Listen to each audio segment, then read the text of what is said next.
వాళ్ళు తీసుకుంటారు.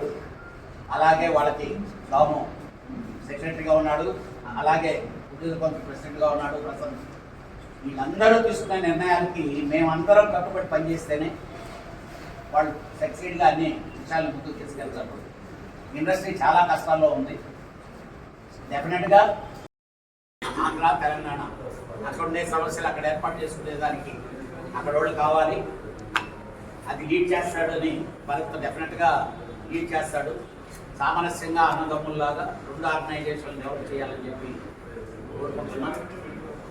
రాము ఆల్రెడీ దీని మీద ముందుగా కసరత్తు చేస్తున్నాడు. త్వరలో మహిళా అమెండ్మెంట్ చేసి సక్సెస్ఫుల్గా వెళ్తామని వీళ్ళకి పూర్తి మద్దతు ప్రతి ఒక్కరూ ఇవ్వాలని చెప్పి కోరుకుంటూ పాత కమిటీ వాళ్ళు చేయాల్సింది చేయగలిగినంత చేశారు. దానికంటే యాక్టివ్గా చేస్తారని నాకు గట్టి నమ్మకం ఉంది.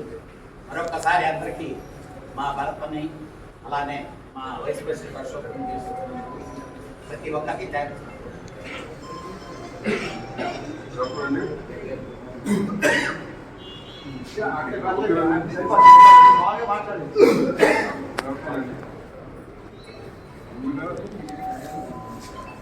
మెంబర్స్ ఆఫ్ ద మెంబర్కి అలాగే ఈసీ మెంబర్స్కి ఇవాళ జరిగే ఎలక్షన్ సహకరించినందుకు చాలా చాలా థ్యాంక్స్ అండి.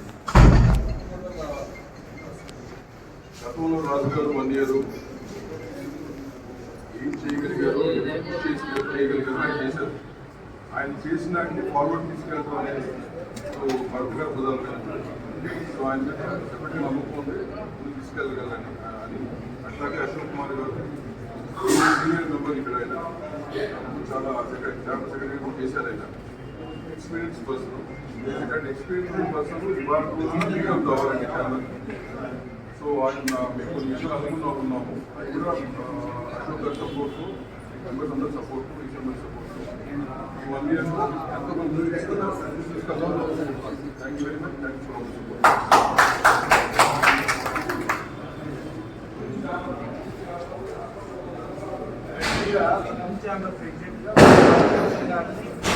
ఇక్కడే ఉందా అనుకుంటుంది. కానీ అప్పుడు ఎలక్షన్ ప్రాసెస్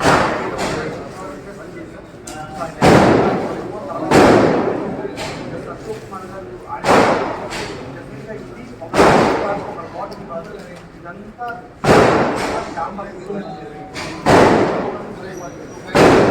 పరంగా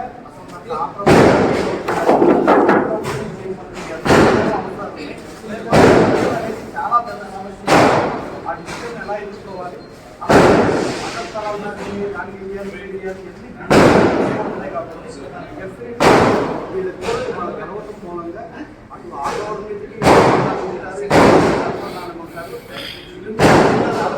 ఉంటుంది. ఇవాళ మొన్న బెంగళూరులో మీటింగ్ జరిగింది.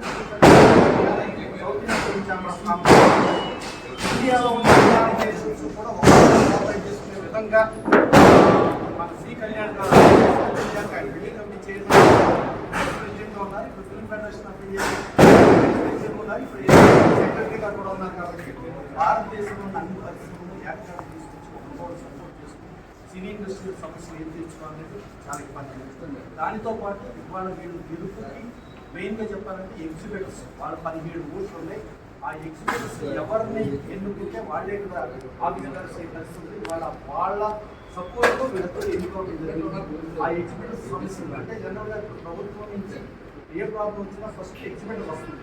ఆ ఎగ్జిబిటర్ సమస్యలు తెచ్చాలి. కరెంట్ కష్టాలు ఉన్నాయి, ఇండస్ట్రియల్ స్టేటస్ కష్టాలు ఉన్నాయి. ఇవన్నీ కూడా తీర్చి ఇండస్ట్రీని అందరం కలిపి సినీ పరిశ్రమ మళ్ళా కొంచెం చాలా ఇబ్బందికరంగా ఉంది. మనం చూస్తే పండగ సినిమాలు తర్వాత డీజేటీలు తర్వాత కలిపి తప్పితే వేరే సినిమాలు ఏం తీసుకోవాలి. దీన్ని ప్రశాంతంగా మళ్ళీ పాత కాలంలో పూర్తి ఆడడానికి ఈ ఎంటైర్ కమిటీ 10% ప్లస్ కొత్తగా 20 వయసు వీళ్ళందరూ కూడా సభ్యులందరూ సహకారంతో ఎఫెక్ట్గా ముందుకు తీసుకెళ్తారని నమ్ముతుంది.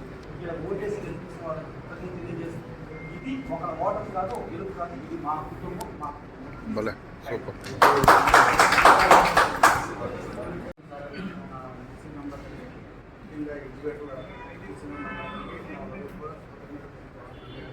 నా ఈ విజయంలో పాత్ర వహించినారు. నా సోదరమైన బ్యాక్గ్రౌండ్ ఎంతో కృషి చేసి నాకు ఇంటి కూడా ట్రావెల్ చేసి నాతో నా బ్రదర్ లాంటి నా సోదరు లాంటి తమ్ముడు లాంటి ఇంకా ఎగ్జిబిటర్ హృదయపూర్వక స్పందన తెలియజేస్తాను. అలాగే ఎంతోమంది ఈసీ మెంబర్ కాన్వర్ కూడా అవుట్సైడ్ నాకు చాలా హెల్ప్ చేశారు. నా మిత్రులు కూడా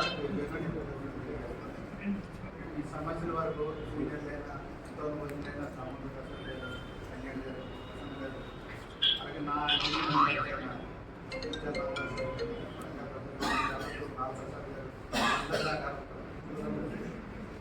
శక్తి రమేష్ గారు కొంతమంది పేరు పేరున అదే సీనియర్ కోర్టు ఉన్నారు ప్రవతి రవికిషోర్ గారు అందరూ సహకారంతో అలాగే ఎక్స్ప్లేటెడ్ దిగ్బాజ్ గారి సహకారంతో తప్పకుండా